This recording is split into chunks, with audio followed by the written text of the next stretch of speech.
Johnny, I hope you saw the South Africa team named earlier on today. Does that just kind of reinforce the challenge that's coming ahead in a few days' time?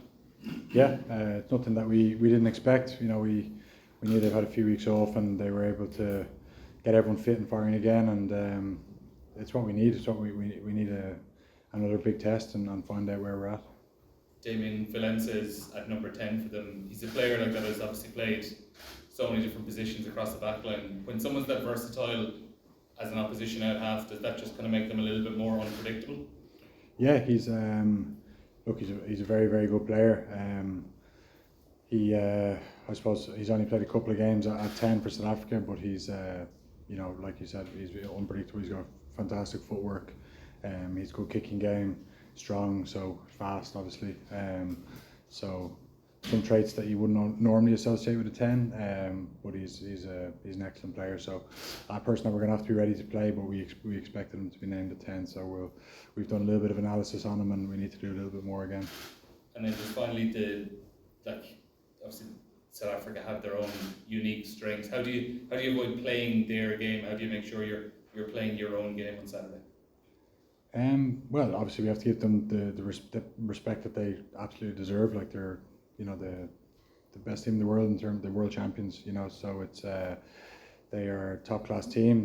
They've you know, obviously won the World Cup, beat the Lions, had some big results over the last few years. So, you know, in terms of testing ourselves, it's huge. How we can get a result, we need to bring our game and make sure we do it even better, because, you know, when you have a couple of results like we did in the summer, you know, teams start to properly look at you and they go, okay, how are we going to mess up this Ireland team? How are we going to, you know, combat this? And we got to do it better, and we got to evolve a little bit and make sure that we bring something new to the table. Johnny, just following on Neil's question, in terms of South Africa and their strengths in particular, like traditionally, what would be the South African strength in particular? Well, the South African DNA, it's, you know, unbelievably strong up front, strong set piece, based the majority of their game off that. You know, good kicking game, good in the air, but they're also not afraid to play. You know, when it's on, and they're not afraid to go wide, and they picked a pretty exciting backline. The backline they probably haven't had the luxury of picking, you know, so far, with, you know, injuries and suspensions and stuff. So you know, to bring Kobe back and Aaron's I can't pronounce his name properly on the right wing, you know, they're almost like duplicates of each other. So we've got double threats there. You know, so they've, you know, top quality players across the park, but they build their game on strong set piece, strong kicking game, pressure. They're pretty well rounded. Still really the ultimate test, obviously playing the World Champions, but, you know, as you said, so much tradition and heritage in South African rugby. Just from your own point of view, are these occasions all the more enjoyable because, you know, you mightn't get to do them too many times in the future, in terms of the home game against the World Champions? Yeah, of course. Every time you get to play at home in front of, you know, the Irish public and family, friends in the Aviva, it's the most special days of your career. So you know, it's something you never take lightly. Again, when you coming towards the end, it's even more special, and you try and cherish it even more. But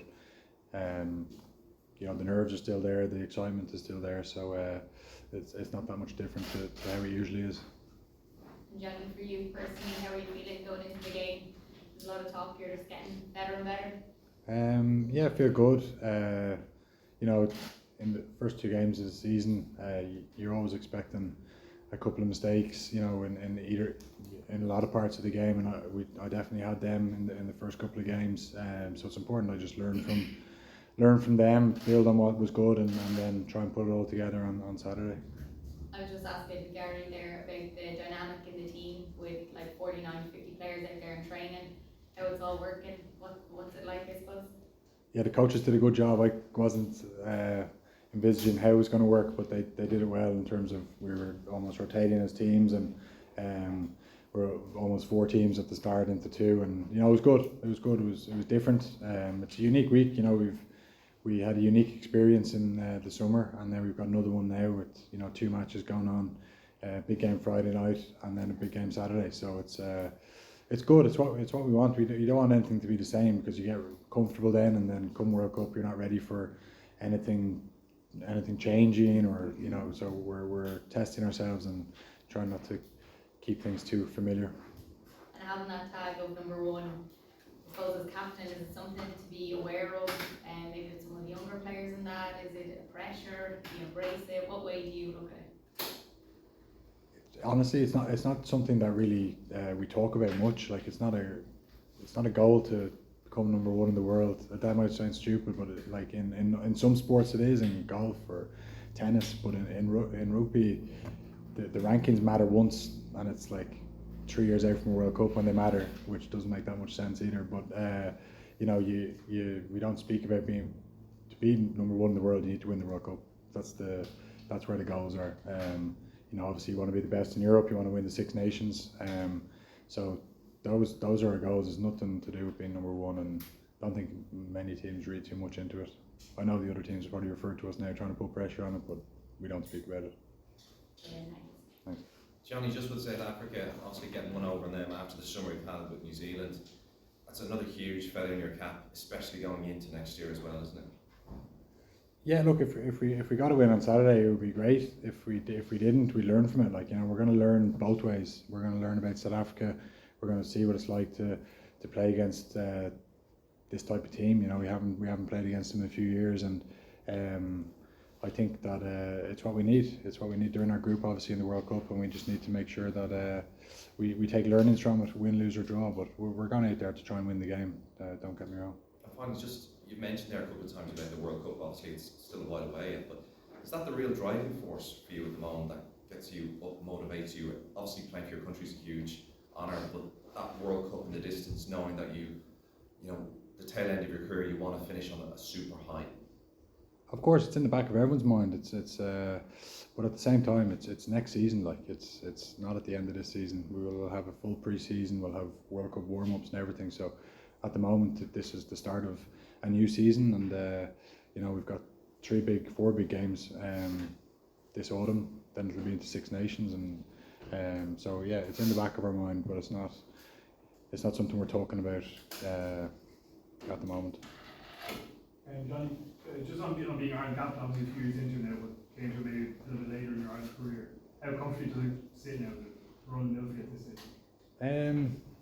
Yeah, like I enjoy it. There's times where there is a lot of extra responsibility and extra meetings, making sure you're on top of the leadership group, making sure you're organising different things. But if I didn't have it, I'd miss it. And that's how times you go, do I need it? But yeah, I think I do, and I'm enjoying it. Like it's still a work in progress. I don't think anyone's ever going to be the perfect captain, but there's parts of my leadership that I need to work on, and there's parts that are good, and it's just about getting feedback and making sure you're always striving to improve. Do you feel more confident in it? You feel like I've got the right message here this week?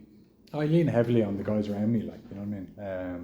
And I don't like saying delegate, but you work well as a team, like, and there's guys that have come out of themselves, like Tyke Furlong's really come out of his shell over the last couple of years. He kind of got put in the leadership group. I don't think he wanted anything to do with it, but he got put in there and he got forced into leading, and he's doing an amazing job. And James Ryan's captain of Ireland, Gary Ringrose is captain Leinster, Ian Henderson captain of Ulster, Pete captain of Munster. So like it's a good group, so it makes my job much easier. And yeah, we do it as a team.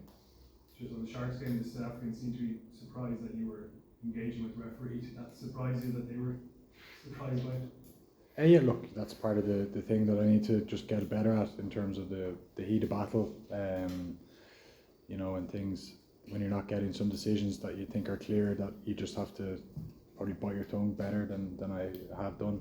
But then also you can't take a backward step, and if someone's going around high tackling, you gotta stand up to it. You know what I mean? So but I almost have to separate the opposition and the ref and not put them into the same category.